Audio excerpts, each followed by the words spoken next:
ప్రియమైనటువంటి దేవుడి సంఘం, ఈ సంఘం కోసం వినటం మట్టుకే కాకుండా ఒక దశాబ్దం పైబడి అనేక సంవత్సరాలుగా మీ అదుపు రావడం, ఈ సంఘ క్షేమాభివృద్ధి నిమిత్తం ఈ సంఘం ద్వారా దేవుడు ఈ ప్రాంతాలలో చేస్తున్న మహిమ కార్యాలలో నన్ను తమ్ముడిని ప్రభు వాడుకున్న విధిని బట్టి ప్రభు స్తోత్రాలు చెల్లిస్తున్నాను. అదే రీతిగా సంఘమైన మిమ్మల్ని కూడా నేను చూడటం జరుగుతుంది. మీ ప్రార్థన దైవజనులు తల్లిగా నడిపి అలా నడిపి వాళ్ళకి మీరు సహకరించే విధానం ఎక్కువైతుంది. కానీ ఆ వంటలు చేసే విధానాలు కానీ ఒక పరిచయం, ప్రతి పరిచయం నిజంగా చాలా అభినందించదగినటువంటి విషయం. ఖచ్చితంగా నేను అనేక మీటింగ్స్ తిరుగుతూ ఉండి చూసి చెప్తున్నాను, దేవుడు మీకు ఇచ్చిన గొప్ప భాగ్యం, దేవుడు మీ ద్వారా గొప్ప మహిమ కార్యాలు చేసేటువంటి పరిస్థితి. అయితే ఆత్మీయంగా కూడా ప్రార్థన అన్ని విషయాల్లో మీకు ఏ కొదువు లేదని నేను నమ్ముతున్నాను. యేసుని అటువంటి ఆహారం దేవుడి ఇక్కడ సమృద్ధి అయిన ఆహారం ఉందని నేను వెండి మట్టి కాదు కానీ చూసి నేను నమ్ముతున్నాను. ప్రభుని స్తుతిస్తున్నాను. ప్రభు మీ మధ్యలో చేస్తున్న కార్యాలు అయినప్పుడు ప్రభుత్వం తీసుకొచ్చారు, ఎందుకు ఈ అవకాశం ఇచ్చారు, ఏం మాట్లాడతారు, మాట్లాడలేదు, అంగీకరించండి. వాళ్ళు ఎవరికైతే సర్దిద్దుకుని దేవుడు ఎక్కడ ఎవరిని పట్టుకోబోతున్నాడో తెలియదు. కాబట్టి మీకు నేను తీసుకొచ్చింది కొత్తదైంది ఏది లేదు, లేకపోతే మీకు తెలియదు అన్నట్టు నేను చెప్పట్లేదు. కానీ ప్రభు వారు ఏం మాట్లాడతారు చూద్దాం ఒకసారి. ఎంతమంది సిద్ధంగా ఉన్నారు? హల్లెలూయా. నిజంగా దైవజనులతో మాట్లాడుతూ అనేక విషయాలు విన్నప్పుడు చాలా మరింత పరవశించాను. ఉపవాసాల విషయంలో 4వ నెల, 5వ నెల, 7వ నెల, 10వ నెల సిద్ధపాటు ఈ క్రమాలు చూస్తే నాకు చాలా సంతోషం అనిపిస్తుంది. ఇలా అన్ని సంఘాలు ఉంటే ఎంత బాగుంది కదా. ఉపవాసం అనేది ఒక ఆత్మీయ క్రమమై ఉంది. ఏమై ఉందండి? ఉపవాసం అనేది ఆత్మీయ క్రమం. అంటే రోజు ఉదయాన్ని లేస్తే ఏం చేస్తాం? ప్రార్థన చేయడం ఎలాగ క్రమం, వాక్యం చదవడం ఎలాగ క్రమం, ఆదివారం వస్తే సంఘ కార్యక్రమాలకి, సంఘంలో జరుగుతున్నటువంటి ఆరాధనకి ఎలాగ మనం పాల్గొంటూ పొందుతామో అలాగా ఈ క్రమాలు ఏవైతే ఉన్నాయో ఉపవాసం అనేది కూడా ఒక క్రమమై ఉంది. ఆమె ఈ క్రమాన్ని పాటించేవారు నిశ్చయంగా బాగుంటారు ఆత్మీయంగా. ఈ ఆత్మీయ క్రమం స్పిరిచువల్, దీని ఏమంటామంటే స్పిరిచువల్ డిసిప్లిన్. ఒక శిష్యుడికి ఉండవలసినటువంటి డిసిప్లిన్. ఒక ఆర్మీ వాడికి ఒక డిసిప్లిన్ ఉంటుంది. అది అన్నీ చేయడానికి ఉండదు. కటింగ్ ఇష్టాచారం వేసుకోవడానికి ఉండదు. డిసిప్లిన్ ఉంటుంది. పొట్ట పెంచుకోవడానికి కుదరదు. ఆమె ఆత్మీయంగా కూడా ప్రార్థన చేయడం, వాక్యం చదవడం, స్వార్థ ప్రకటించడం, ఇవన్నీ ఎలా క్రమాలో ఉపవాసం అనేది కూడా క్రమావళి అయి ఉన్నదన్నమాట. కాబట్టి నేను నమ్ముతున్నాను, నేను ఇక్కడ చూస్తున్నాను, ఇది ప్రాఫిటిక్ అనుకోండి, ప్రవచనాత్మకమైనటువంటి వర్డ్ అనుకోండి, ఆత్మీయ సైన్యాన్ని నేను చూస్తున్నాను. హెవెన్లీ మిలిటరీ నేను చూస్తున్నాను. వృద్ధులు కదా మీరు, బాలులను అనవద్దు, వృద్ధుడని అనవద్దు. మీరు క్రమం పాటిస్తున్నారంటే ఖచ్చితంగా సైనికులు ఉంటుంటారుగా.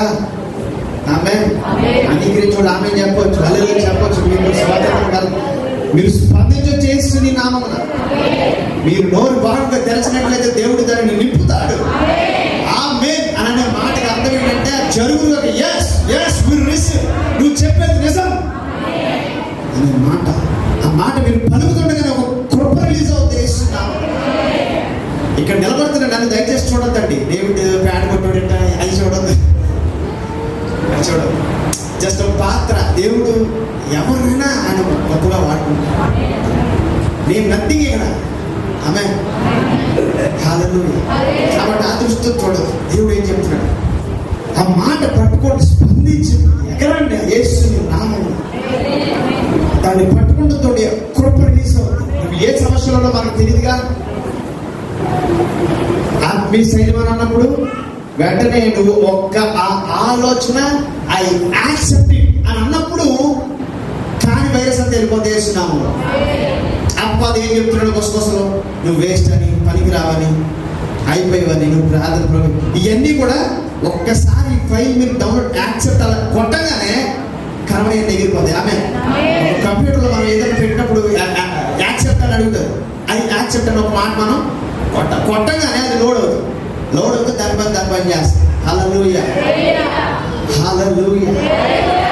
కాబట్టి మరొకసారి మీరు స్పందిస్తారని నేను చెప్తున్నాను, అని చెప్పాలని ఆశపడుతున్నాను ప్రేరకులు.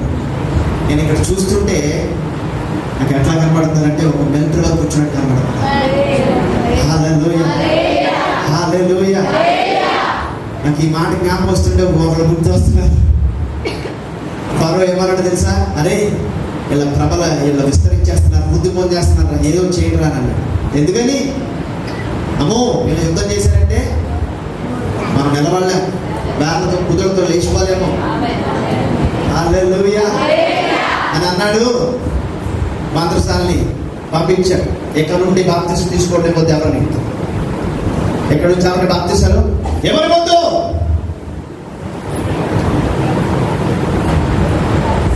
పుట్టని వద్దు ఎవరిని. వాళ్ళ ఆత్మీయ నాయకులు అయిపోతున్నారు, సైనికులు అయిపోతున్నారు. అమ్మో వద్దు, ఆఫ్ చేసేది ఫరో. వినబడుతున్నాయి మాటలు? హల్లెలూయా. మంత్రసాని వల్ల మీరు ఏం చేయాలి? దేవునికి భయపడి అది మా వల్ల జరగదు, మేము చేయలేం, శిశువులు కొడతానే ఉంటారు, హల్లెలూయా. నేను ఇక్కడ చూస్తున్నాను మరొకసారి ఆత్మీయ సైనికులను నేను చూస్తున్నాను.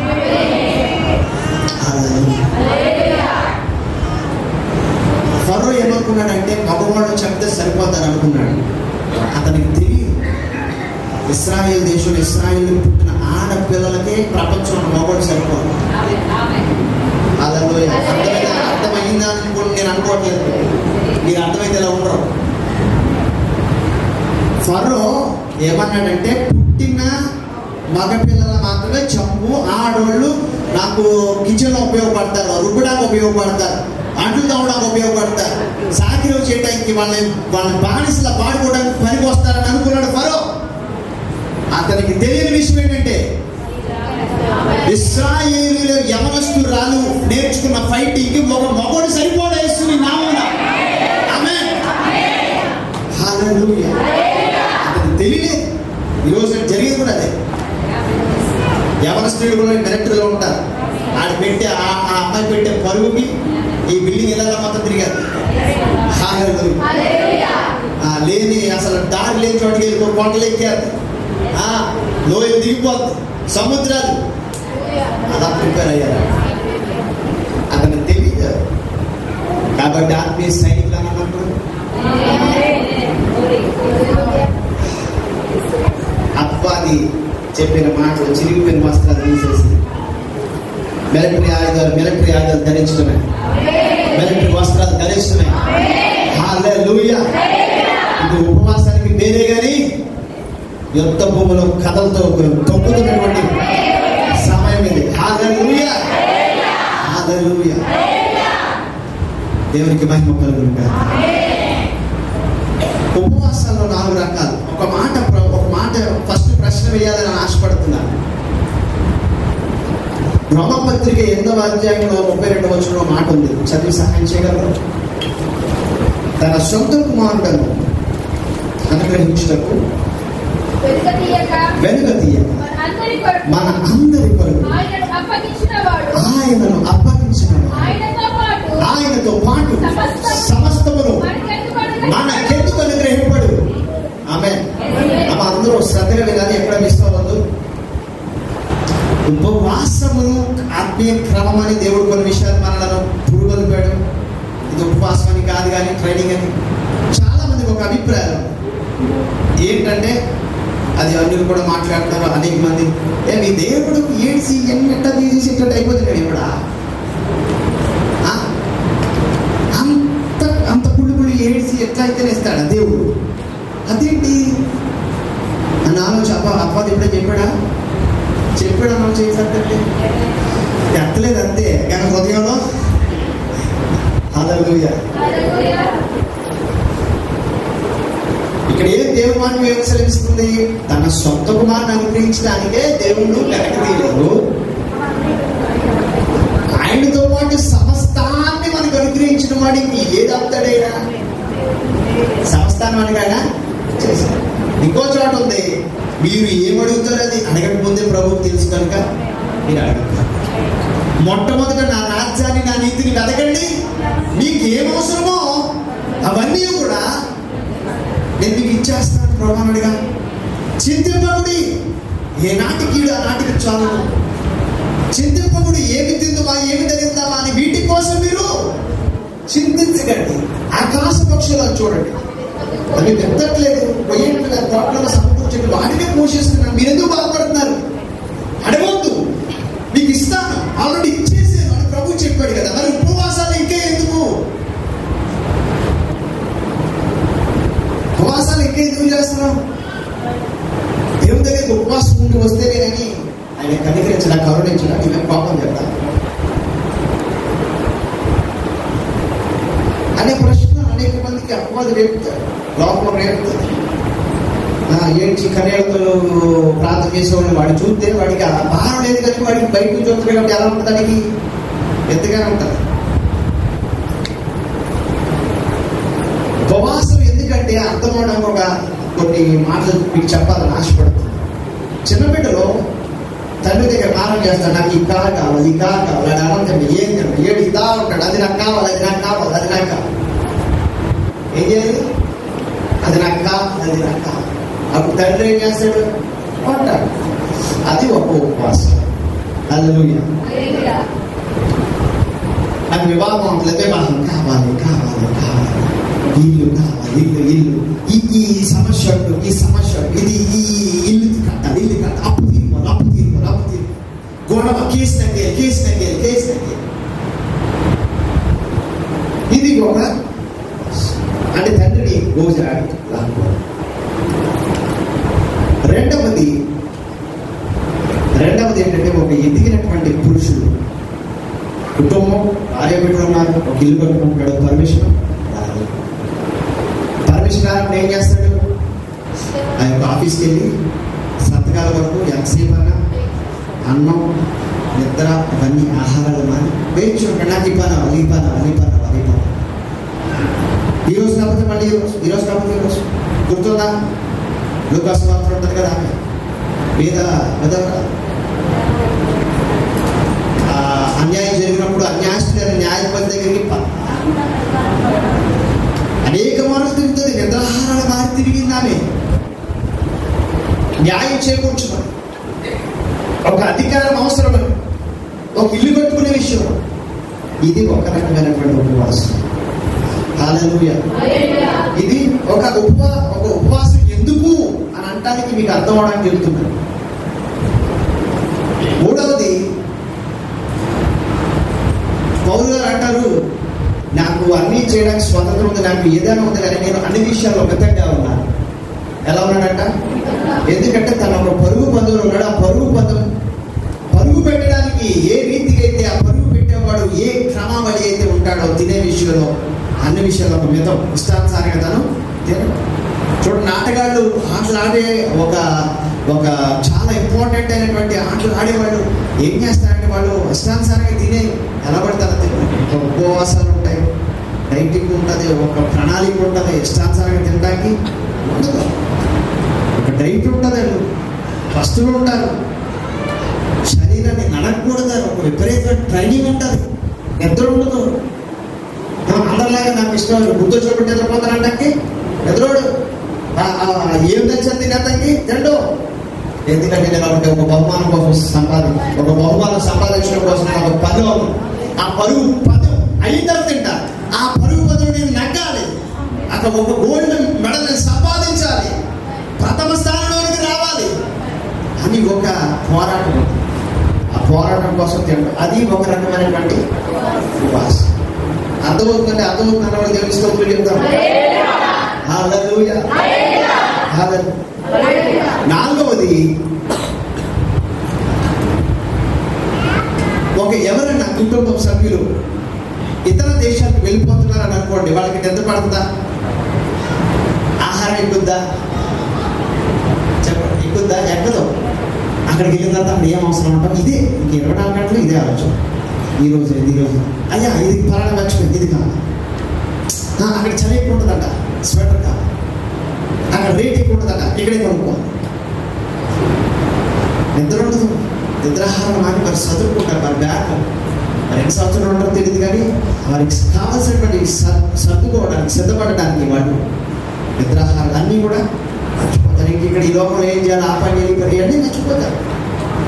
కాబట్టి ఇది ఉపవాసం అంటే ఏంటో అర్థమవడం కోసం ఒక ఉపమాన రీతిగా మీకు చెప్పడం జరిగింది. అర్థమైందండి? దేవుని స్తోత్రం కలిగినారు. అంతేగాని దేవుడి దగ్గరికి మనం ఉపవాసం ఉంటేనే ఆయన కరుణించి కార్యాలు చేస్తాడు, అది లేదు. ఎందుకంటే ప్రభువారు ఏమంటారంటే, మీరు అడగక ముందే మీకు నేను చేశాను. ఒక తల్లికి 2 కుమారులు ఉంటారు.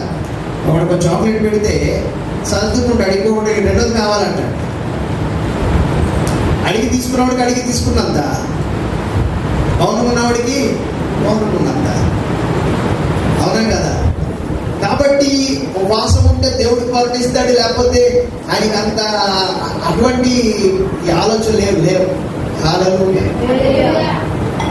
కాబట్టి మన జీవితంలో కూడా గుర్తుపెట్టుకోవాలి, ఉపవాసం ఉండటం ఏదో కార్యం జరుగుతుంది. ఈ మాటలో మీరు అర్థం అవ్వాలి, మీరు ఎక్కడ ఉన్నారనేది అర్థమైపోవాలి. గృహ సంబంధించిన చూడండి, ఈ విషయాలు ఎక్కడా కూడా నేను కాంట్రాడిక్ట్ లేకపోతే విరోధం మాట్లాడట్లా. కొన్ని కోణాలు అవి కరెక్ట్ అవుతాయి, కొన్ని సందర్భాలు అవి నిజం అవుతాయి. భౌతిక అవసరతల కోసం కూడా ఉపవాసం ఉండడం అవసరం అవుతుంది కొన్నిసార్లు. కానీ దేవుడు ఏం మాట్లాడుతున్నాడో మనం అర్థం చేసుకుందాం. చిన్నపిల్లల వల్ల అతిథి కావాలని ఏడవడం, ఇదేంటి? భౌతికపరమైనటువంటి అవసరతలు. భౌతికపరమైనటువంటి అవసరతల కొరకే ఉపవాసం చేయడం. ఇది చిన్నపిల్లలు మనం ఇందాక చెప్పుకున్నట్టు. రెండవది ఇల్లు కట్టడానికి అంటే కొంచెం మంచి విషయమే కదా. కుటుంబం సెటిల్ అవుతుంది, స్థిరంగా ఉంటుంది, గొడవ ఉండదు, అద్దె సమస్యలు, తుఫాను లేకపోతే ముంపు సమయానికి ఎటువంటి ప్రాబ్లము, అతని జీవితం భార్య బిడ్డలకు ఒక కంప్లీట్గా ఒక ఆధారం చూపించినట్లు. ఇది కూడా మంచిది. ఇది ఆత్మీయంగా ఒక ఆత్మీయ గృహం అని కట్టుకునే విషయం. హల్లెలూయా. ఆత్మీయ గృహం అని కట్టుకునే విషయం. ఆత్మీయ గృహం కట్టుబడిలో ఎంతవరకు వచ్చా? ఇల్లు కొంతమంది ఇసుక మీద కడుతున్నారు, స్వాగతం అవుతుంది, ప్రభావం వదిస్తున్నాడు, ఇసుక మీద పండ మీద వెళ్ళిపోతాం. మళ్ళీ రా పర్మిషన్ తెచ్చు. దేవుని స్తోత్రం. హల్లెలూయా. నిజంగా భౌతికంగా ఇట్లా ఈ ఇల్లు కట్టుకునే, ఈ పర్మిషన్ తెచ్చుకునే ఇంట్రెస్ట్, ఆసక్తి ఆత్మీయంగా ఉందా? ఆత్మీయ గృహాలు ఉందా? ఆత్మీయంగా నువ్వు ఎంతవరకు కట్టబడ్డావు? ఆత్మీయ గృహంగా నువ్వు ఎంతవరకు కట్టబడ్డావు? ఇది ఒక ఎత్తు.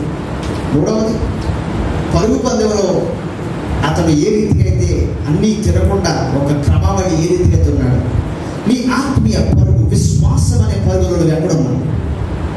నువ్వు పరుగు పెడుతుంటే పొట్ట ఇబ్బంది పడుతుందా? ఆయాసం వచ్చేస్తుందా? వెనకాల వీపి మీద ఉన్న భారాలు ఉన్నాయా? ఏమున్నాయి?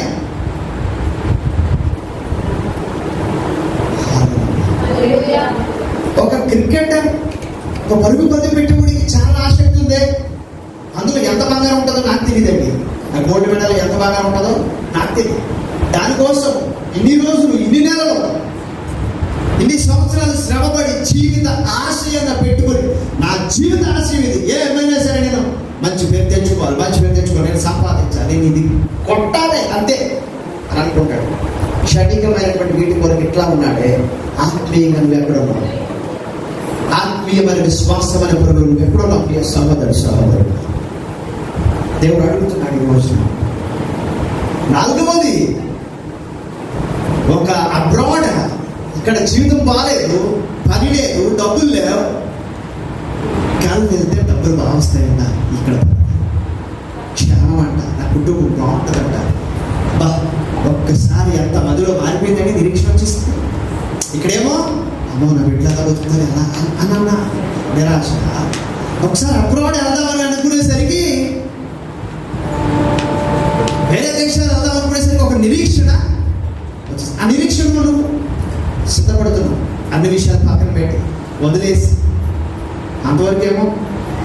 పిల్లలైతే పిల్లలు వంట ఉండాలి, స్కూల్కి పంపించాలి, ఇదే జీవితం. ఇప్పుడు ఎన్ని పక్కన పెట్టి స్కూల్ లేదు, వంట లేదు, ఏం లేదు, కొన్ని రోజులు వెళ్ళిపోతానన్న హల్లెలూయా.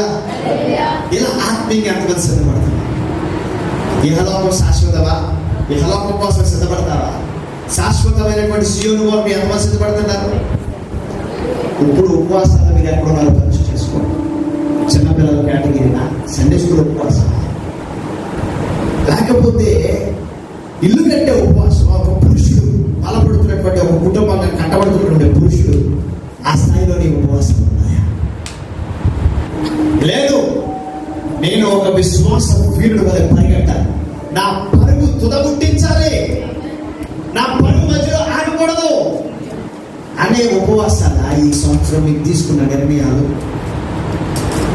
లేదు. ఏంటి చూసిన యుద్ధ సమాచారాలు, రాజ్యం మెదిగి రాజ్యం, జనం మెదిగి జనం, కరువులు, భూకంపాలు, అక్రమాలు, పాపం విస్తరించింది. ఎప్పుడు వేరేది న్యూసే వింటున్నా. తర్వాత చూస్తే ఏమర్థమవుతుంది?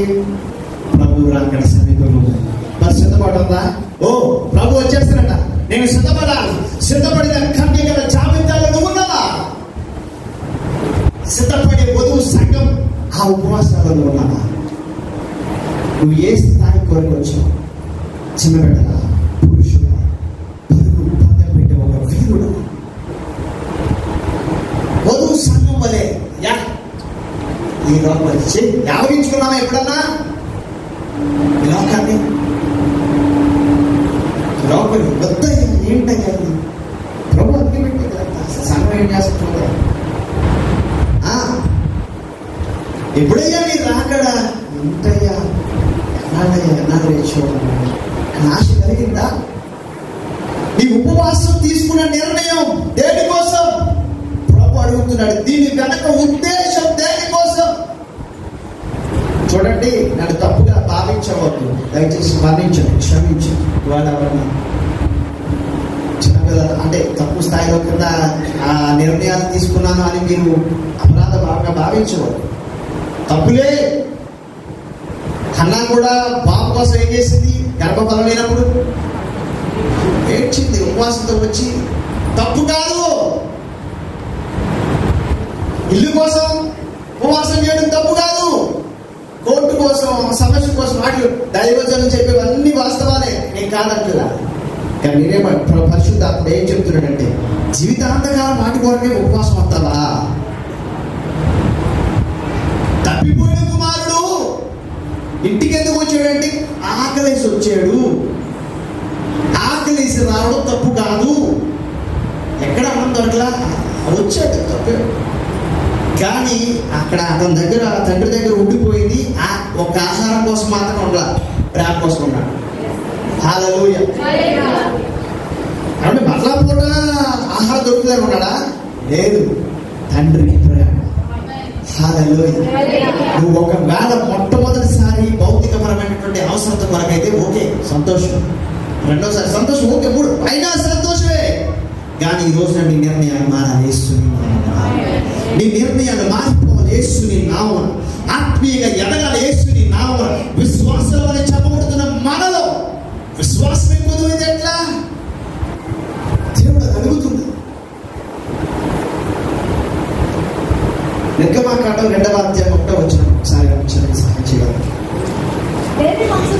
లేవి వంశస్థుడు ఒకడు వెళ్ళి లేవి కుమార్తెను వివాహము చేసుకోరు.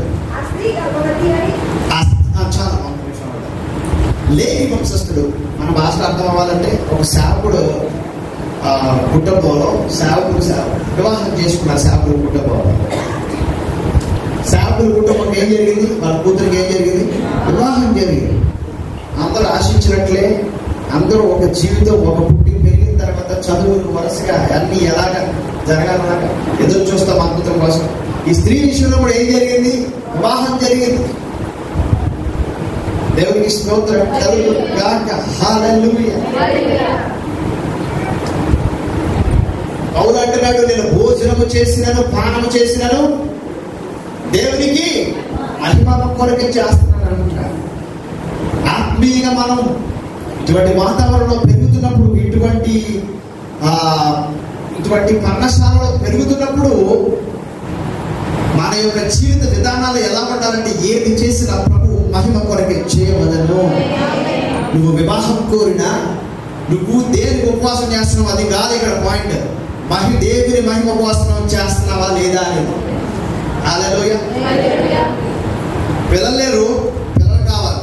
ఆ ఉపవాసం దేవునికి మహిమకరంగా ఉందా లేదా లోకానికి అవసరంగా ఉందా? దేవునికి మహిమ రావాలి కదా. ఆకాశములు దేవుని మహిమను వివరించుచున్నాయి. అంతరిక్షము, నేను ఆకాశంలో ఎక్కడ కూడా 1,00,000 మంది జనాన్ని చూసారా మీరు ఎప్పుడు?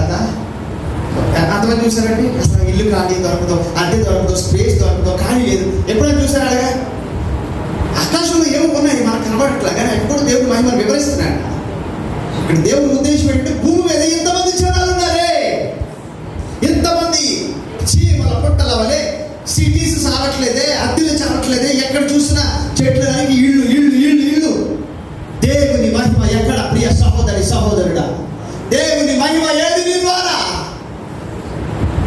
దేవుడు రోజు నాడు అడుగుతున్నాడు, మన ద్వారా రావాల్సిన మహిమ దేవునికి ఏది?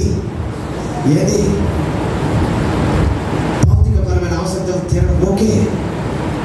ఈ స్త్రీకి వివాహం అయింది, దేవునికి మహిమ. వివాహం అయిన తర్వాత వివాహం అవ్వకపోతే సమస్య, పిల్లలు పుట్టకపోతే సమస్య. ఏమండి? వివాహం అయింది, సంతోషం. పిల్లలు పుట్టారు, సంతోషం. హల్లెలూయా, హల్లెలూయా. విశ్వాసుల కార్యాలు, విశ్వాసుల కార్యాలు 13వ వచనం.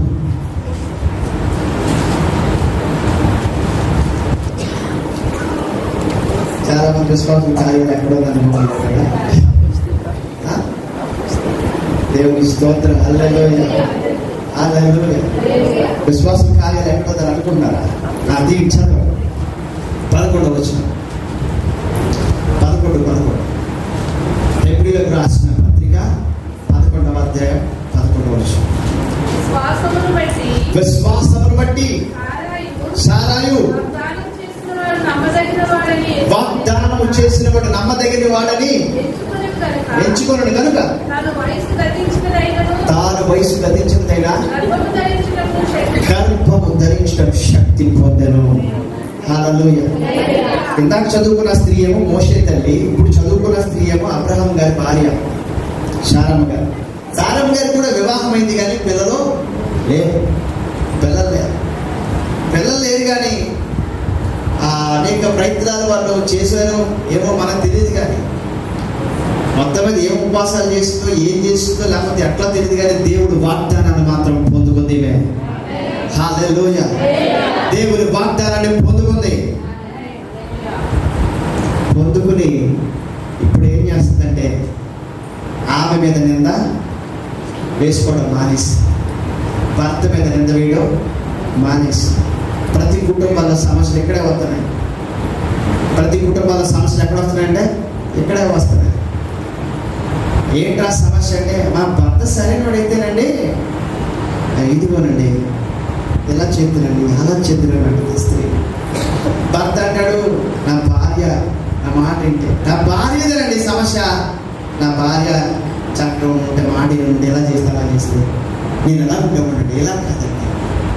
నా పిల్లలు ఉన్నారే, నా పిల్లలు చెప్పిన మాట వింటేనండి, అబ్బో పెద్ద సంఘం కట్టేదండి, పెద్ద ఏమో చెప్తూ ఉంటారు. అంతవరకు ఈమె కూడా అట్టా చెప్పింది సారమ్మ గారు. ఎప్పుడైతే దేవుని వాగ్దానం ఆమె దగ్గరకు వచ్చిందో, దేవుని వాగ్దానం ఆమె దగ్గరకు వచ్చిందో, అది నమ్మిందంతే, అది నమ్మిందంతే. హల్లెలూయా. ఈ రోజు దేవుడు ఇక్కడ ఎవరితో మాట్లాడుతున్నాడు? దేవుడు నీతో ఏం మాట్లాడాడు? అది నువ్వు నమ్మగలుగుతున్నావా? నమ్మలేకపోతున్నావేమో. నమ్మలేకపోతుంటే దానికోసం ఉపవాసం చేయి. హల్లెలూయా. దానికోసం పడుకో.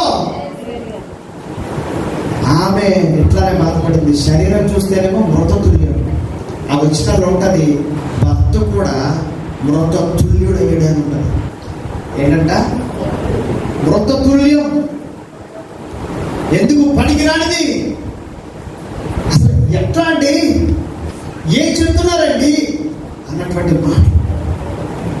కానీ అపవాది విశ్వాసులు మరి ఎట్లా శరీరం ఇట్లనే దాటి ఆ వాగ్దానాన్ని నమ్మింది. నమ్మడం వెంటనే జరిగిపోయిందంతే. హల్లెలూయా. ఈ విశ్వాసాల కార్యాల్లో ఫస్ట్ రాసింది శారమ్మ గారి కోసం, అబ్రాహాం గారి కోసం కంటే కూడా ఈ బిడ్డను పొందుకునే విషయంలో రాసింది ఎవరంటే శారమ్మ కోసమే. హల్లెలూయా. దేవుడు భర్తకు వాగ్దానం చేశాడు, స్త్రీ నమ్మడం వల్ల పొందుకోవడం వల్ల వచ్చింది. ఇదే విశ్వాసం అంటే. విశ్వాసాల కార్యాల్లో ఆమె పేరు ఎందుకు వచ్చిందంటే ఆమె విశ్వాసం రాదు కనుక వచ్చింది. దేవుడు మీ జీవితంలో ఎన్ని వాగ్దానాలు ఇచ్చాడు, ఏమి అవన్నీ ఏమి అడుగుతున్నాడు దేవుడు. నువ్వు పిల్లల కోసం చేయగల ఆటోమేటిక్ దేవుడు ఇచ్చేస్తాడు. నీ అప్పు కోసం ప్రార్థన దేవుడు ఇస్తాడు. అలానే మానవాన్ని నా ఉద్దేశం కాదు. వాగ్దానాన్ని దేవుడు నీకేమిచ్చాడు, నేను ఎందుకు పుట్టించాడు. పొద్దున్న లేస్తే వండడం తినడం ఇదే జీవితం. దేవుడు నిన్ను ఏ పర్పస్ కోసం పుట్టించాడు ఈ భూమి మీద? ఒక్కొక్కరు ఒక్కొక్క పర్పస్ కోసం పుట్టించాడు దేవుడు. దేవుడు రాజును పుట్టించాడు, పేరెంట్స్ కోసం పుట్టించాడు ఎంతకాలం, తర్వాత ఏమో అలా దేవుడు ఒక్కొక్కటి నీకే తలాంతి ఇచ్చాడు. దేవుడు ఏం వాగ్దానం ఇచ్చాడు, ఎక్కడ నిలబడతానని చెప్పాడు, నువ్వు అక్కడ అయిపోయావు. ఏది నీ విశ్వాసం? పేరుకే విశ్వాసం, కానీ విశ్వాసంలో విశ్వాసం ఉందా? విశ్వాసంలో విశ్వాసం ఎక్కడా? ఏదో అంటారు నేతి వెనకాలో అన్నట్టు విశ్వాసులలో విశ్వాసం కానరాదే. ఆనాటి సంఘం చేసిన అద్భుతాలు నేడు ఎందుకు జరగట్లా? హల్లెలూయా. దీనికోసం చేయాలని ఉపవాసం. నువ్వు కూడా ఆ ఉపవాసాలు చేస్తే లేదా ప్రభు దగ్గర ఆ శక్తి పొందుకుంటే విశ్వాసుల జాబితాలో నీ పేరు కూడా రాయబడుతుంది. ఇప్పటికి విశ్వాసుల కార్యాలు పరలోకంలో రాయబడుతుంది, అపోస్తల కార్యములు రాయబడుతుంది. నువ్వు అపోస్తల కార్యాలలో ఉండాలనుకుంటున్నావా? విశ్వాసుల కార్యాలలో ఉండాలనుకుంటున్నావా? చూడు, పరిశుద్ధాత్ముడు నీ ద్వారా చేయడం కానీ శక్తిమంతుడు. హల్లెలూయా. నీ విశ్వాసాన్ని బట్టి నువ్వు ఏ కోవలో ఉంటావో, ఏ జాబితాలో ఉంటావు, అది నీ ఇష్టం, నీ నమ్మిక. హల్లెలూయా. దేవునికి మహిమ కలుగునుగా. సమస్యలు వస్తాయి, సమస్యలు రాకుండా ఉండవు, వస్తాయి. అవి దేవునికి మహిమ తెచ్చే రీతిగా మారిపోవాలి నీ దగ్గర. ఆమేన్. ఎందుకంటే నీ దగ్గర దేవుడు ఉన్నాడు. విశ్వాసములకు కర్తయు దానిని కొనసాగించేవాడు యేసు వైపు చూస్తూ నువ్వు పరిగెట్టగలుగుతున్నావా ప్రియ విశ్వాసి? హల్లెలూయా. హల్లెలూయా. ఈ రోజు నాడు ఏ సమస్యతో నువ్వు బాధింపబడుతున్నావు నాకు తెలియదు. నీ కొరత ఏదో నాకు తెలియదు, నీ అవసరత ఏదో నాకు తెలియదు. నువ్వు నీ అవసరతలను చూస్తూ అవసరతలు ఆ పరిస్థితులు చెప్పే మాట, నా పరిస్థితి ఇదండి అదండి అనడం మానేస్తే ఈ రోజు నాడు దేవుడు వాగ్దానం చేశాడు. దైవజనుల నోట మాట నేను విన్నాను, ఆ మాట పలానా ఆదివారం నా మదిలో పడింది అని నువ్వు జ్ఞాపకం చేసుకొని మోకాలు వేసి ప్రార్థన చేయగలిగింది. నా దేవుడు శక్తిమంతుడు, దాన్ని నెరవేర్చడానికి సమర్థుడు. హల్లెలూయా. యేసు క్రీస్తు ప్రభువుని మృతులలో నుండి లేపాడని ఇప్పుడు నమ్ముతున్నామా? అబ్రహాం గారు అప్పుడు నమ్మారట. ఎప్పుడు నమ్మాడు? అందుకే ఆయన బలిచ్చేశాడు కన్యాకుమారిని. ఎలాగా? దేవుడు బలిచ్చేమన్నాడ. ఏం చేద్దాం? ఓకే, ఈ బాబుని బలిపెట్టి పెడితే చంపేస్తే చచ్చిపోతే అలా ఆలోచిస్తే ఆయనకు అర్థమైంది దేవుడికి అసాధ్యం ఉంది, బ్రతికించేస్తాడు. కొట్టు చప్పట్లు. హల్లెలూయా. హల్లెలూయా. ఇస్సాకును బ్రతికించాడా? బ్రతికించేస్తాడు. హల్లెలూయా. వాళ్ళకి సమస్య వచ్చింది, పరీక్ష వచ్చింది, పిల్లడు లేడు. ఉన్న తర్వాత కొన్ని సంవత్సరాలు పెరిగిన దేవుడు బలిపెట్టి పెట్టమన్నాడు. వాళ్ళ దేవుడిని నమ్మేది కనుక, వాగ్దానాలను నమ్మేది కనుక, ఆకాశ నక్షత్రంలో చేస్తానన్నాడు కదా, నాకు లేకుండా ఉంటుందా? నా దేవుడు సమర్థుడే అని నమ్మారు. ఈ రోజు నాడు నీ దేవుడు సమర్థుడు కాడు అని చెప్పే సమస్య ఏముందండి? చూడండి, ఏదో ఉంది, మనం అనుకుంటాం కానీ ఏదో ఉంది మనలో. నా దగ్గర పని చేస్తుందా మీ దగ్గర అవి ఎదురు అవి సవాలు చేస్తున్నాయి. హల్లెలూయా. నువ్వు నిలబడి చెప్పగలవా? సారామలాగా అబ్రహాం మరి చెప్పగలవా? నీ విశ్వాస పరీక్షలో నిలబడగలవా? నువ్వు నిలబడి చూడు, నమ్మి చూడు, నా దేవుడు అద్భుతాలను చేయబోతున్నాడు. హల్లెలూయా. భర్త మీద నిందలు మోపడం మానేసే, భార్య మీద నిందలు మోపడం మానేసే, బిడ్డల మీద నిందలు మోపడం మానేసే. అది కుదరల, ఇది కుదరల, పరిస్థితి ఇది ఏది వద్దు. యేసయ్య కార్యం చేస్తాడంటే చేస్తాడంటే ఒక్క మాట పట్టుకో, జీవితమే మారిపోతే. హల్లెలూయా. అంత పరీక్ష వచ్చింది సారమ్మ గారికి, అబ్రహాం గారికి. వీళ్ళు ఏ ఉపవాసాలు చేశారో చేసి ఉంటుండ్రా, నిద్రాహారాలు తెలియకుండా కానీ అలా గడిచిపోయి ఉంటాయి అసలు. నిజమా? ఇన్ని సంవత్సరాలు నా దేవుడు ఏంటి ఆకాశ నక్షత్రాలా నిద్ర పట్టు ఉంటుంది వాళ్ళకి. ఇప్పుడు ఉదాహరణకి అసలు మనకు 3 కోట్లు బిల్డింగ్ ఎంత నిద్ర పట్టుందా? వాళ్ళకి అంతకంటే ఎక్కువ, అంత బాధపడి ఉంటారు వాళ్ళు. హల్లెలూయా. హల్లెలూయా. కాబట్టి దేవుడు ఈరోజు నాకు చెప్తున్నాడు, ఒక్కరో సాకులు చెప్పడం ఆప్ చేయండి, దానికోసం ఉపవాసం రండి. దేవుడి మహిమ కార్యాలు మీరు చూడబోతున్నారు. హల్లెలూయా. కాబట్టి మనం ఆత్మీయంగా మనం ఎక్కడున్నాం, మన జీవితంలో దేవుడికి రావాల్సిన నిన్న మనం చదువుకున్నాం కదా, నిర్గమాకాండంలో 2వ అధ్యాయం 1వ వచనంలో లేవి వంశస్థుడు ఒకడు లేవి కుమార్తెను వివాహం చేసుకున్నప్పుడు ఏం జరిగిందంటే, తర్వాత వాళ్ళు గర్భం ధరించారు, కుమారుడు కన్నారు, వాళ్ళు సుతరుడు.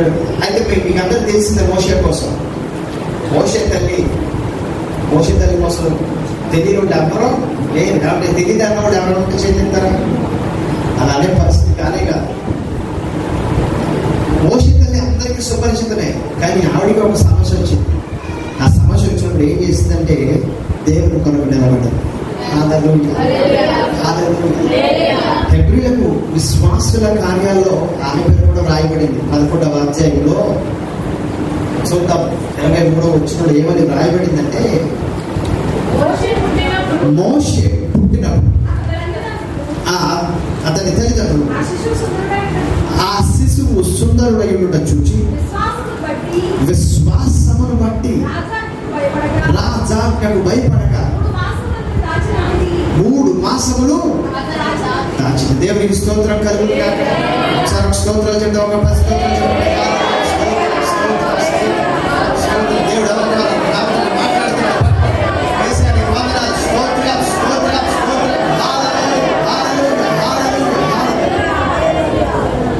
ఈయనకి ఒక సమస్య వచ్చింది. ఏ సమస్య అంటే, చిన్న బిడ్డలందరినీ కూడా చంపేయాలని ఆజ్ఞ వచ్చింది. ఆమె ఉన్నటువంటి పరిస్థితుల్లో పక్కింటి వారు, ఎదురింటి వారు అందరూ కూడా వాళ్ళకి పుట్టినటువంటి కుమారులను ఏం చేస్తున్నారు? రాజ ఖడ్గాలకి ఇచ్చేస్తారు. నైలు నదిలో ఆ ముసలులకు, లేకపోతే వాటికి ఆహారంగా వాళ్ళు చిన్న బిడ్డలు పుట్టిన కుమారులు బలవుతున్నటువంటి పరిస్థితి.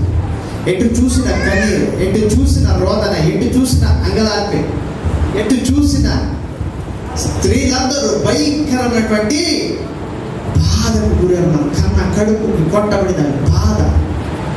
ఇంకా పిల్లలు ఈ కాలంలో వద్దు, ఇంకా ఈ కాలంలో పిల్లల్ని ధరించవద్దు, పిల్లల్ని కనొద్దు. అమ్మో భయంకర ఆజ్ఞ, రాజాజ్ఞ. భయపడిపోతున్నారు. ఆ ప్రాంతం అంతా తలనిల్లిపోతుంది. భయంకరమైనటువంటి పరిస్థితి, చీకటి ఛాయలు అనుకున్నటువంటి పరిస్థితులు, నెమ్మది లేదు, సంతోషం లేదు. ఎక్కడో జరుగుతుందంటే అది చూస్తేనే వీళ్ళకి అసలు ఫస్ట్ నిద్రాహారం లేవు. అమ్మో 3 నెలల నా పరిస్థితి అంటే భయం. ఇటువంటి పరిస్థితిలో మోషే తల్లి ఏం చేస్తుందో తెలుసా? విశ్వాసాన్ని బట్టి రాజాజ్ఞకు భయపడక. చూడండి, ఇక్కడ ఆమె చేసిన పని ఏంటంటే ఆ సుందరుడైనటువంటి మోసెస్ ను చూస్తుంది. అందరూ నాకే చూడండి, దేవుని స్తోత్రం. హల్లెలూయా. పుట్టినటువంటి ఆ యొక్క మోషేను చేతిలో తీసుకుందామే. పక్కన రాజాజ్ఞకి అటువైపు చూస్తుంది, భయపడుతుంది. ఈ బిడ్డను ఇప్పుడు ఏం చేయాలి? ఈ బిడ్డను ఇప్పుడు నేను ఏం చేయాలి? ఒక పక్కన రాజాజ్ఞ చెవులోను హృదయంలో మధ్యలో అదే మారు మ్రోగుతా ఉంది. గింగరు అని ఈ బిడ్డ మరణానికి, ఈ బిడ్డ మరణానికి, ఈ బిడ్డ చావుకి. ఒక పక్కన దేవుడిచ్చినటువంటి సుందరుడైన బాబుని చూస్తూ ఉండిపోయింది ఆమె. ఎలాగా సుందరుడైన బాబుని అట్లా చూస్తూ చూస్తూ చూస్తూ ఆమె కన్నులు తెరవబడ్డాయి. హల్లెలూయా. ఆమె కన్నులు తెరవబడ్డాయి. ఏమని తెరవబడిందో తెలుసా? ఈ బాబునిచ్చింది దేవుడు. ఈ బాబు ఎంత సుందరంగా ఉండడానికి గల కారణం దేవుడే. ఎంత అందమైన బాబునిచ్చావా నాకు యేసయ్యా అని స్తుతించడం ప్రారంభించింది. స్తోత్రాలు చెప్పడం ప్రారంభించింది. ప్రభు నాకు ఎంత మంచి బిడ్డనిచ్చావా అని ప్రభువుని పొగడడం, కొనియాడడం ప్రారంభించింది. ప్రభువుని కొనియాడుతున్న కొన్ని గడియల్లో ఆమెకి ఏమనిపించిందంటే, ఈ బాబుని రాజాజ్ఞకి పెట్టేది లేదు. యేసు నామములో హల్లెలూయా. రాజాజ్ఞకి ఖడ్గానికి అప్పగించేది లేదు. మరి ఏం చేద్దాం?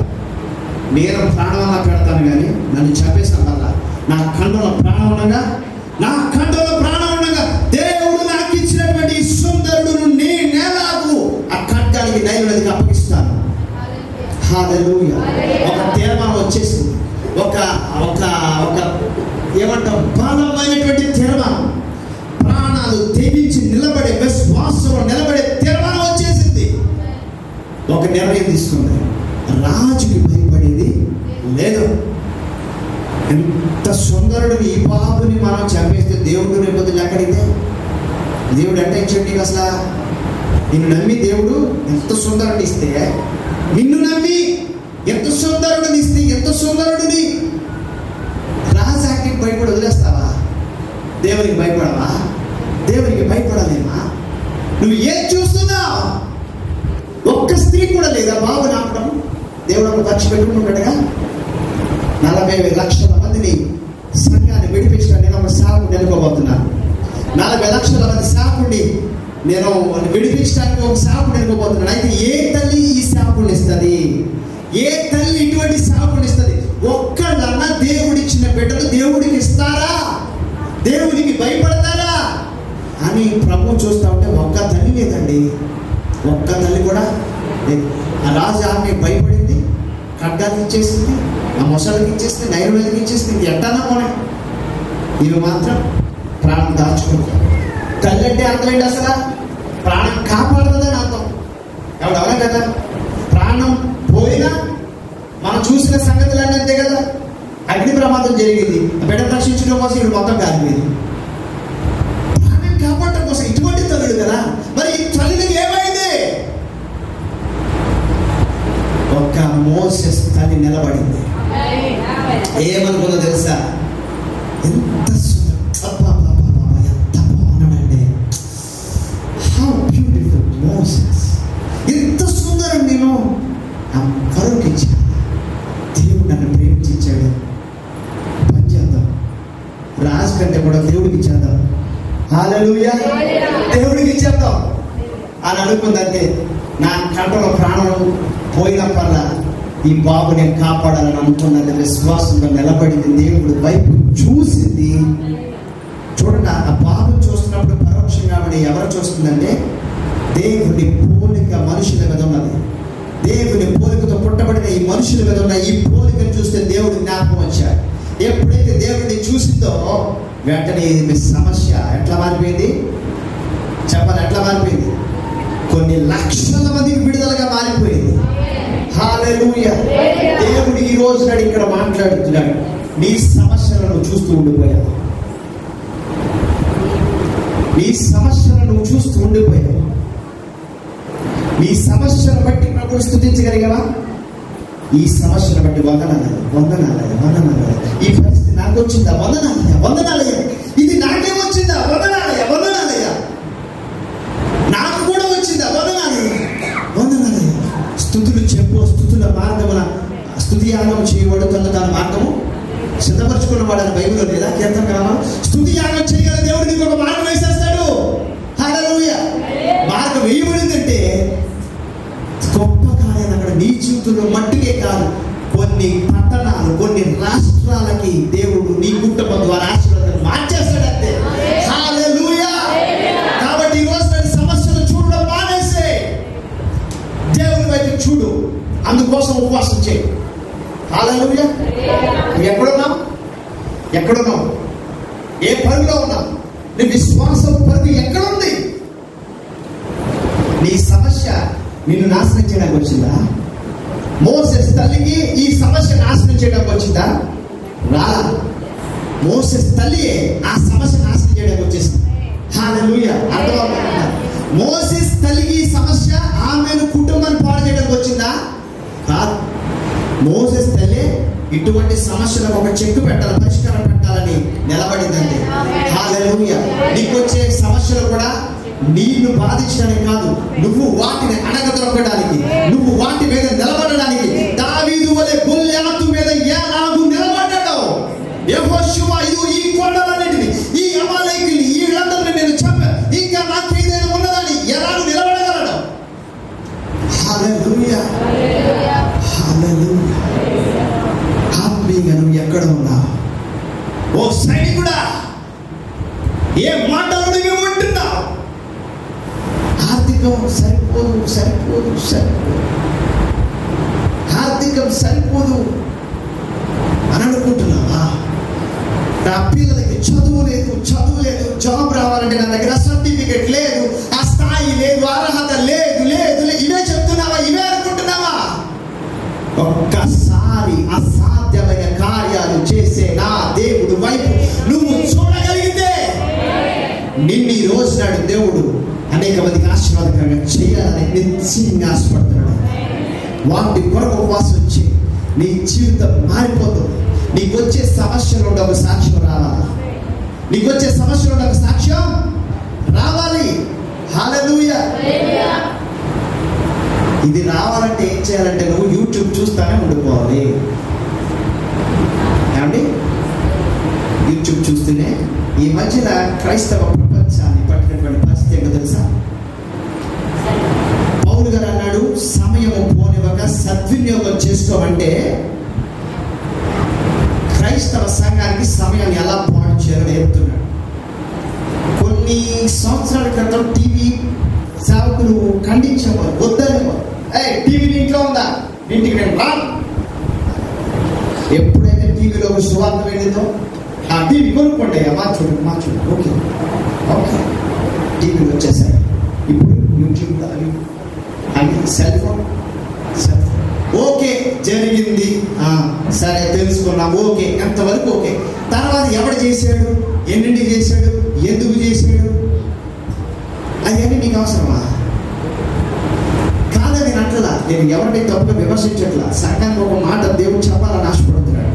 నీ ఉద్యమం యూట్యూబ్లో లేదని దేవుడు చెప్తున్నాడు. హల్లెలూయా. అంటే నీకు ఉద్యమం నువ్వు ఆ దేవుని మహిమను పొందేది యూట్యూబ్ చూస్తూనే ఉంటే పొందలేవు. అపవాదం ఏం చేసిందంటే సమయాన్ని ఓకే క్రైస్తవ ప్రపంచం కోసం అంటే ఈ క్రైస్తవ గొర్రెలు ఏం చేస్తాయంటే చూస్తానే ఉంటాయి. ఆడిని చూడటం మానేసి బైబిల్ గ్రంథం తెరువు, విశ్వాస కార్యాలు చూడు, అపోస్తలుల కార్యాలు చూడు, చదువుతి. హల్లెలూయా. రా, దేవుని వాక్యం వైపుకు రా, దేవుని పాదాల దగ్గరికి రా, దేవుని వాక్యాన్ని చూడు. ఏం జరిగిందో కాదు, జరగబోయే చెప్తుంది. జరగబోయే చెప్తుంది. జరిగింది ఏం జరుగుతుందో, ఎప్పుడు జరగబోతుందో చెప్తుంది.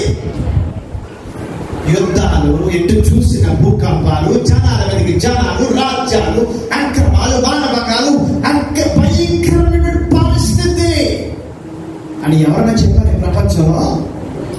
బైబిల్ చెప్పింది. మరి నువ్వు దీని వైపు చూడరాదు? పట్టుకుంటారా? తీర్మానం ఒక ఆశ కలుగుతుందా? బైబిల్ వైపు చూడగలవా? యేసయ్య వైపు చూడగలవా? మోషే తల్లి సుందరుడైన పాపుని చూస్తూ దేవుడి వైపు చూస్తుంది. ఆమె సమస్య మొత్తం అక్కడున్న ఆ స్త్రీలందరి సమస్యను మార్చిపడేసిందండి. హల్లెలూయా. ఎంత గొప్ప ఆశ్చర్యం అండి. ఒక స్త్రీ నిలబడలేదా? ప్రాణభయమా? ఏంటి ప్రాణభయం నీకు? నువ్వు ప్రాణం చేస్తే రాలేదా? నేను నశించిపోయినా పర్లా అని ఒకడు ముందుకెళ్ళేదా? ఇంతమంది తల్లిలు ఖడ్గాలకు అప్పగించారే, ఈ తల్లి ఏంటి నేను ఇచ్చేది? నా ప్రాణం పోయిన పర్లా, నేను ఈ బాబుని కాపాడాల్సిందే. హల్లెలూయా. ఈ రోజు నాటి దేవుడు నీకు ఇచ్చిన ప్రాపర్టీ నువ్వు కాపాడుతూ లోకం అనే ఫరోకి అప్పగించావా? ఈ లోకాన్ని పాడు చేసి ఈ సెల్ ఫోన్ అప్పగించావా? ఎక్కడున్నారు? కాపాడుతున్నావా? నమ్మకంగా ఉన్నావా? హల్లెలూయా. నీ సమస్య ఏంటి? నీ సమస్యలో ఉండి నా దేవుడి వైపు చూడగలిగితే ఆయన నీకు సహాయాన్ని మార్గాన్ని వేసే దేవుడై ఉన్నాడు. ఆయన నీకు మార్గాన్ని వేసే దేవుడై ఉన్నాడు. హల్లెలూయా. చూడండి, కొన్నిసార్లు మనకున్నటువంటి పరిస్థితులు ఎప్పుడు ముగింపుకు వస్తాయో తెలుసా? ఆ భయాలు, కలవరాలు. నువ్వు ఒక సమర్పణ తీసుకునేవారు కాదు. నువ్వు ఒక సమర్పణ తీసుకో, ఆ తుఫాను వెళ్ళిపోతుంది. హల్లెలూయా, హల్లెలూయా. అర్థమైందా మీకు? మోసెస్ తల్లి ఏమనుకుందంటే, ప్రభువా ఈ బాబు నీకు ఇచ్చేసానయ్యా, ఈ బాబు నీ కొరకే అని అనుకుంది. మీరు నమ్మగలరా? చాలా మంది ఇక్కడ కూర్చున్న స్త్రీలు ఏమనుకుంటారు తెలుసా? సేవ చేయాలంటే పాస్టర్ గారు బయట బట్టలు వేసుకోవాలి, అయ్యగారిలాగా రావాలి, సగం కట్టాలి, ఇదే సేవ. అది చేస్తారులేండి, మేము ఎట్లా చేసేది అని అనుకుంటున్నావా? 4 గోడల మధ్యలో నువ్వు చేసే చిన్న ప్రార్థన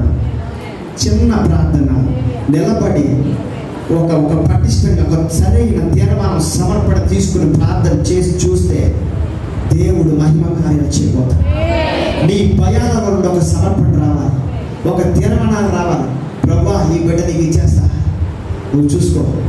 ఏమండి, ప్రపంచంలో కన్నబిడ్డకి పాలించినందుకు గవర్నమెంట్ నుంచి ఉద్యోగం ఒక శాలరీ తీసుకునే వాళ్ళు ఎవరైనా ఉన్నారా?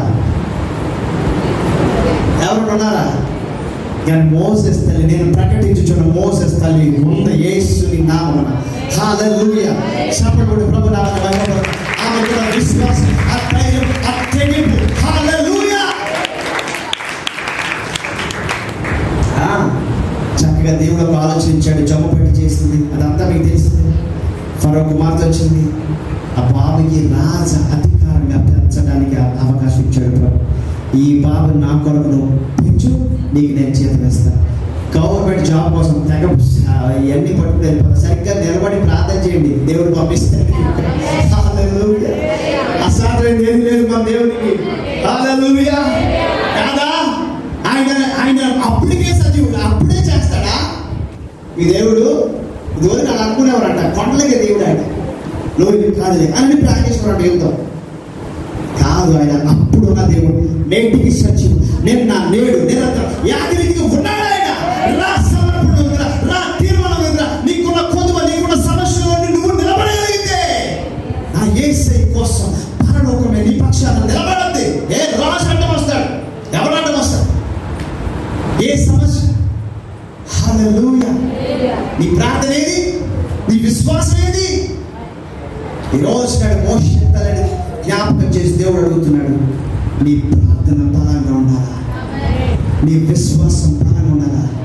అప్పుడు స్త్రీలు ఎవరు ఒక్కగా కూడా ప్రార్థన చేసిన స్త్రీ లేదు.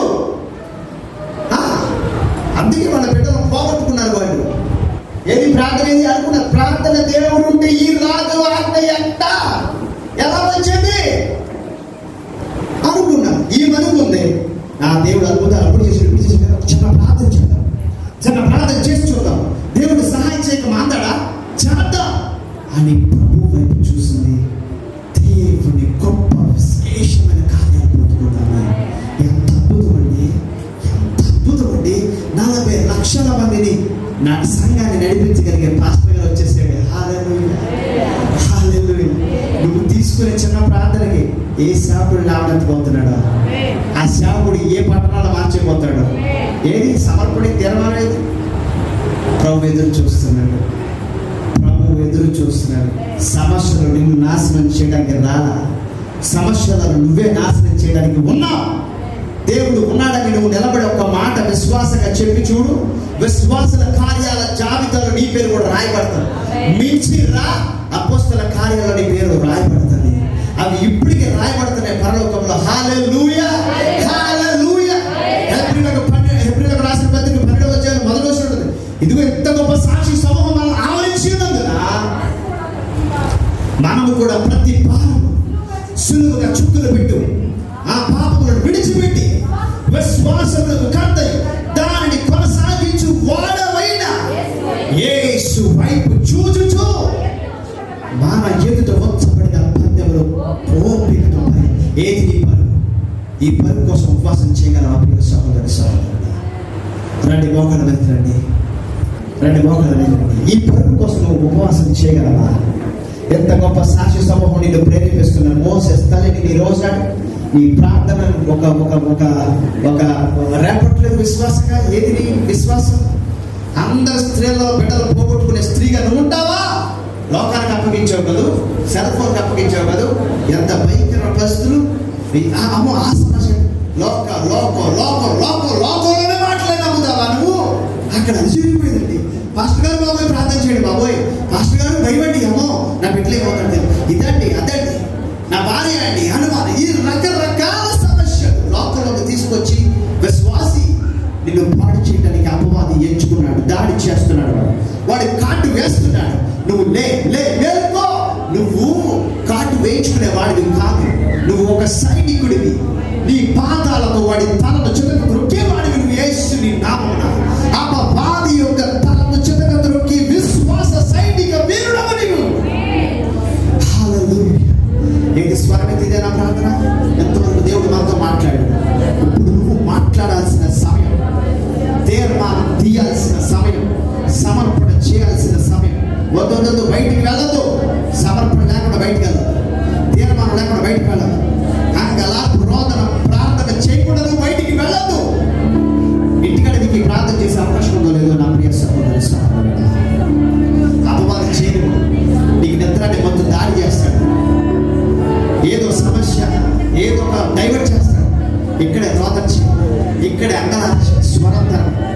నీ సమస్య నిన్ను ఏది బాధిస్తుందని నాకైతే తెలియదు, కానీ నిన్ను సృష్టించిన నా దేవాది దేవునికి తెలుసు. అందుకే ఈ మాటలైన మా యొక్క మోసకొచ్చారు. ఎన్నోసార్లు విన్నాం మోసెస్ కోసం, మోసెస్ తల్లి కోసం విన్నాం. అందరికి వివాహాలు అవుతున్నాయి, పిల్లలు పడుతున్నారు. ఒక్కొక్క సమస్య. శారాకు ఒక సమస్య, అబ్రహాంకి ఒక సమస్య, మోసెస్ తల్లికి ఒక సమస్య. నువ్వేమో నెలకే నా అవసరం తీర్పోవాలని అనుకుంటున్నావు కదా. నెల అయితే చూస్తానన్నా, ఈ మాట చెప్తున్నారు చాలా మంది. నెల వరకు చూస్తానండి పాస్టర్ గారు. ఎన్ని సంవత్సరాలు చూడాలండి పాస్టర్ గారు? నీకు నిరీక్షణ ఉంటే దేవుడు ఇచ్చే వరకు చూడు. అటువంటి విశ్వాసం ఇవ్వాలని ఆశపడుతున్నాడు, అటువంటి కృపను పోయాలని ఆశపడుతున్నాడు, ఇదిగో స్వరం తెచ్చి ప్రార్థించింది. సిగ్గుపడద్దండి, ఎవరున్నారు అది కాదు. నువ్వు నోరు తెచ్చేస్తాను, నన్ను కూడా మర్చిపోండి, నేను కూడా కళ్ళు మూసుకున్నాను. ఎవరున్నారు అది కళ్ళు స్వరం ఎత్తి ప్రార్థించు. ఇదిగో భక్తి లోపై దాటిపోతున్న నజరేయుడు ఆపేడే. నీ ఏడుపు ఆపగలగాలి నా యేసయ్య, నీ స్వరం నా యేసయ్యని ఆపగలగాలి. వినాలి, ఆయన విన్నట్టు ఉంటాడు. నువ్వు ఎంతవరకు కాకెత్తలో చూద్దామని ఆయన ఊరిని దాటి వెళ్ళిపోవట్లేదు. కనికరం లేని వాడి కాదాయన. నువ్వు నిజంగా కాకేస్తున్నావు లేదో తెలుసుకోవాలని ఆయన ఊరికినే అట్లా నడుచుకుంటూ వెళ్ళిపోతున్నట్టు ఉంటాడు. అంతే, పిలిచినా కూడా వినబడనట్టు అట్లా వెళ్ళిపోతా ఉంటాడు. అంతే. కానీ నువ్వు పిలిస్తే, స్వరం ఎత్తి ప్రార్థన చేస్తే నా దేవుడు గొప్ప కార్యాలు చేయబోతున్నాడు. హల్లెలూయా, హల్లెలూయా. దేవుడు గొప్ప కార్యాలు చేయబోతున్నాడు. రా. నువ్వే ఒక మోసెస్ తల్లివేమో, నువ్వే ఒక గొప్ప విశ్వాస వీరులేమో. హల్లెలూయా. ఏ విశ్వాస వీరులు పడిపోవడానికి సిద్ధంగా ఉన్నారు. గిల్బోవ పర్వతం మీద సౌలు పడిపోయినట్టు నువ్వు పడిపోవడం దేవుడికి ఇష్టం లేదట. నువ్వు దావీదు వలె గొల్యాతు మీద అడగదొక్కి, గొల్యాతు మీద నువ్వు నిలబడి విజయపు జెండాను ఎగరేయాలి. అందుకోసం నీకు యేసు తన రక్తాన్ని చిందించాడు, తన ప్రాణాన్ని పెట్టాడు. పరలోకమే నీ పక్షాన ఉండదు. అడ్డేంటంటే నువ్వు ఒక్కదాని అడ్డు, సాతాను కూడా అడ్డు కాదు, ప్రపంచ సృష్టి అడ్డు కాదు, ఏది అడ్డు కాదు. నువ్వు నమ్మడం మాత్రమే అడ్డు. దేవుడు అంటున్నాడు, నమ్ముట నీ వలనైతే నమ్మవానికి సమస్తము సాధ్యం. నమ్ముట నీ వలనైతే నమ్మవానికి సమస్తము సాధ్యం. నా దేవుడు ఇది చేస్తాడని నమ్మగలుగుతున్నావా? స్వస్థపరుస్తాడని నమ్మగలుగుతున్నావా? ఈ కార్యం చేస్తాడని నమ్మగలుగుతున్నావా? లేకపోతే ఇదిగో ఆ యొక్క ఇశ్రాయేలు దేశంలో అనేక మంది బిడ్డలు పోగొట్టుకున్న వారి జాబితాలో ఉంటావా? ఇదిగో మోసెస్ తల్లి నమ్మి నిలబడింది, దేవుడు మహిమ కార్యాలు చేశాడు. సమర్పణ. ఇదిగో సమర్పణ తీసుకునే బయటకు వెళ్ళి దేవుడు నేను ఎట్లా ప్రేరేపిస్తున్నాడు? నీకు వచ్చిన బైబిల్లో ఒక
యేసుక్రీస్తు ప్రభుల వారు నీ స్థితి ఎటువంటి పరిస్థితిగా ఉన్నా, నువ్వు ఏ రీతిగా ఎండిపోయి ఉన్నా, పైకి బాగానే ఉన్నట్టు ఉండొచ్చు, పైకి బాగానే నవ్వుతున్నావేమో, పైకి బాగానే ప్రార్థన చేస్తున్నావు, చర్చిలో బాగానే ఆరాధిస్తున్నావేమో, బాగానే ప్రార్థన చేస్తున్నావు, ఇంటిలో ఎండిపోయి ఉన్నావేమో.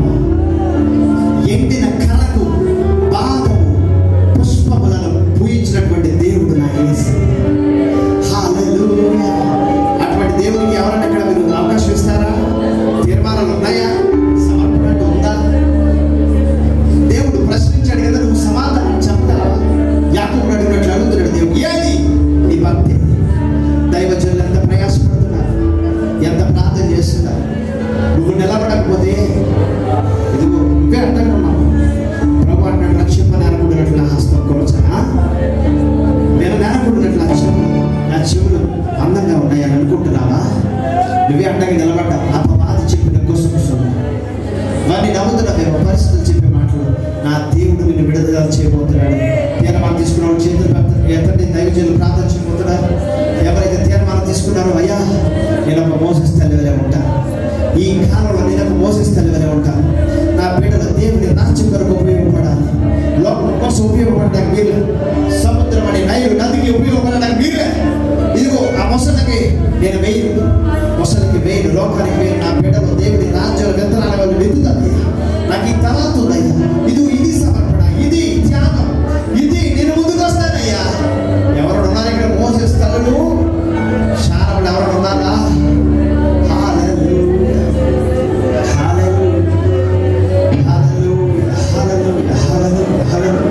దేవుడు గొప్ప కార్యాలు చేయబోతున్నాడు. నువ్వు సంతోషంగా ఉండాలని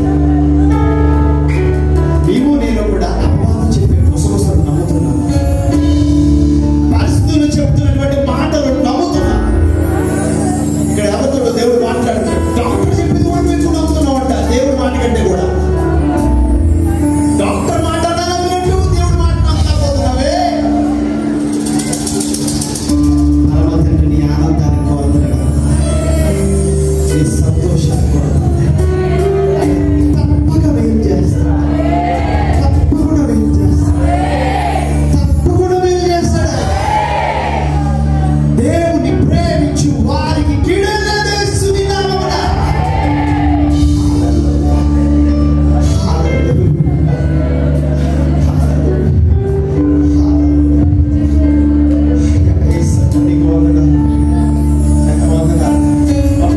దేవుని విరోధం మాట్లాడారు, ఒకసారి అడుగుతారా? క్షమించేయాలి, క్షమించేయా.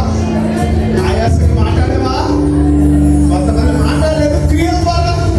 దేవుడు నాకేం చేశాడు? కాలకాలంలో ప్రార్థన చేయాలి, ఏం చేయలేదులే అనే మాటలు పిల్లలు తిట్టుకున్నట్టు దేవుడు వాక్యం శ్రమిస్తుంది. దేవుడు కీడుతో ఎవరిని శోధించడు.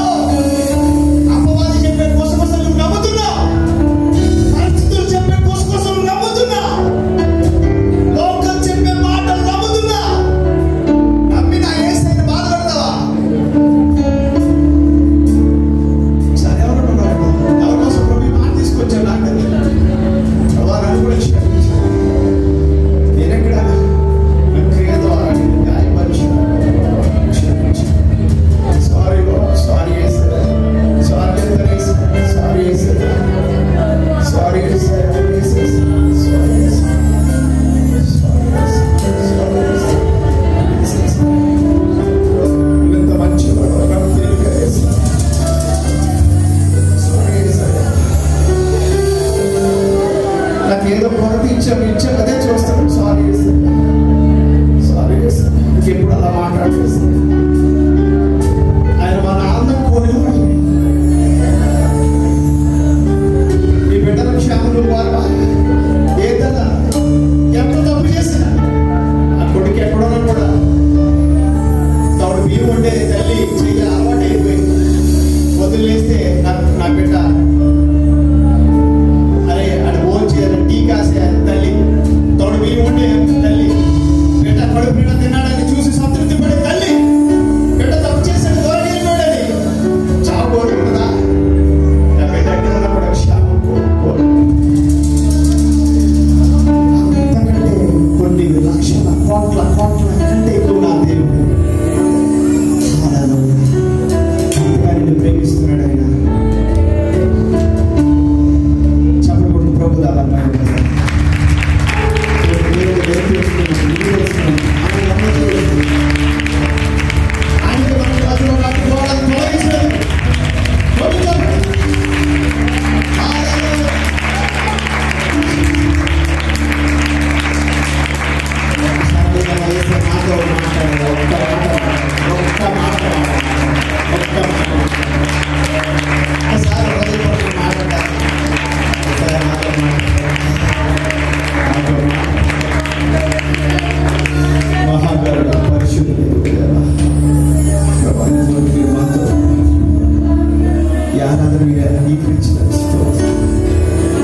మహిమ కలగాలి.